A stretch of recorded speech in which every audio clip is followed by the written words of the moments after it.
Shalom. Kesempatan kali ini kita akan membahas hidup sebagai insan Pentakosta. Siapakah yang dimaksud dengan insan Pentakosta? Tentunya bukan hanya mereka yang merupakan anggota jemaat gereja Pentakosta, tetapi semua orang percaya yang hidup dipimpin dan dituntun oleh Roh Kudus, yang meyakini bahwa suara Tuhan masih diperdengarkan, yang meyakini bahwa kita masih mendengar suaranya, dan yang dengan iman dan kuasa dari Roh Kudus berkata-kata atas nama Tuhan. Dalam Injil Yohanes, Tuhan Yesus sangat menekankan kehidupan orang percaya yang dipimpin dan dituntun oleh Roh Kudus. Betapa Roh Kudus menempati peran yang sentral dan penting dalam kehidupan orang percaya.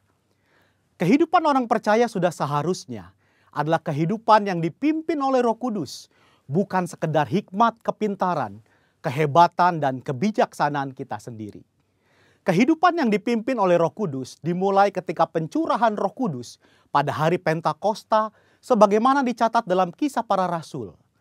Dalam Kisah Para Rasul, Roh Kudus terlibat dalam pengambilan keputusan, menuntun, mengarahkan, dan memimpin para pemimpin jemaat dalam pekerjaan pelayanan dan penuntasan amanat agung Tuhan Yesus.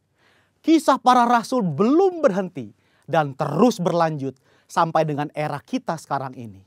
Roh Kudus belum berhenti bekerja sampai saat ini. Karunia-karunia roh belum berhenti. Itu sebabnya kehidupan yang dipimpin oleh Roh Kudus adalah kehidupan yang seharusnya dialami dan dijalani oleh setiap orang percaya di masa kini. Ciri khas hidup insan Pentakosta yang dipenuhi dengan Roh Kudus antara lain menjaga kekudusan hidup, hubungan yang intim dengan Tuhan, hidup dan melayani dalam mujizat dan kuasa Roh Kudus, menjadi saksi Yesus, memberitakan kabar baik. Mendengar suara Tuhan bukanlah tentang kemampuan manusia mendengar suaranya, tetapi tentang kehendak Tuhan yang ingin memperdengarkan suaranya kepada orang-orang percaya, sekalipun kita sedang dalam keadaan berdosa. Namun demikian adalah merupakan tanggung jawab kita untuk melatih kepekaan dalam mendengar suaranya. Dalam praktek hidup sehari-hari insan Pentakosta, memperkatakan firman Tuhan merupakan sesuatu yang lumrah, sebagaimana diajarkan dalam firman Tuhan Yosua 1 ayat 8.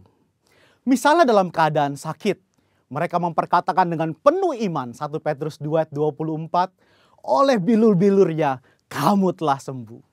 Ketika banyak kebutuhan hidup yang harus dipenuhi, mereka memperkatakan Filipi 4 ayat 13, segala perkara dapat kutanggung di dalam Dia yang memberi kekuatan kepadaku. Dan Filipi 4 ayat 19, Allahku akan memenuhi segala keperluanmu menurut kekayaan dan kemuliaannya dalam Kristus Yesus. Serta memperkatakan Mazmur 91, janji perlindungan Tuhan. Insan Pentakosta yang menggembalakan jemaat bukan hanya memerlukan pengetahuan teologis yang mumpuni, bukan sekedar pengalaman pribadi semata. Lebih dari itu adalah kepekaan mendengar suara Tuhan. Gembala jemaat harus memiliki keintiman dengan Tuhan, sebab dengan begitu mereka mendapatkan tuntunan Tuhan bagi umat yang digembalakan. Pesan khusus yang diterima dari Tuhan sebagai tuntunan bagi jemaat tentu harus diperkatakan dan disampaikan berulang-ulang sampai jemaat dengan urapan Roh Kudus dapat menangkap, memahami, serta melakukan apa yang menjadi tuntunan Tuhan tersebut.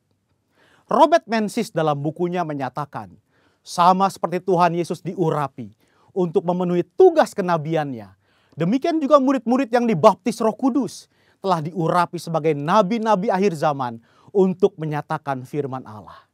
Gereja di zaman akhir yang telah dibaptis Roh Kudus adalah komunitas para nabi. Apakah seperti nabi zaman Perjanjian Lama?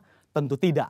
Yang dimaksudkan adalah para nabi yang terpanggil untuk membawa pesan keselamatan sampai ke ujung bumi. Setelah dibaptis Roh Kudus, Petrus dan Paulus banyak mengulangi mujizat Yesus. Artinya, karunia mujizat tidak terbatas, hanya dikerjakan oleh Yesus. Seperti yang dinyatakan oleh Craig Keener, Petrus dan Paulus sedang melakukan pekerjaan Yesus dengan cara membuka jalan dan memberi contoh bagi gereja di masa yang akan datang. Insan Pentakosta percaya bahwa baptisan Roh Kudus adalah berkat yang kedua alias second blessing yang diterima oleh orang percaya setelah kelahiran baru. Dari sinilah gaya hidup insan Pentakosta berawal. Saudaraku dikasihi Tuhan, kita harus bangga hidup sebagai insan Pentakosta. Tuhan Yesus memberkati.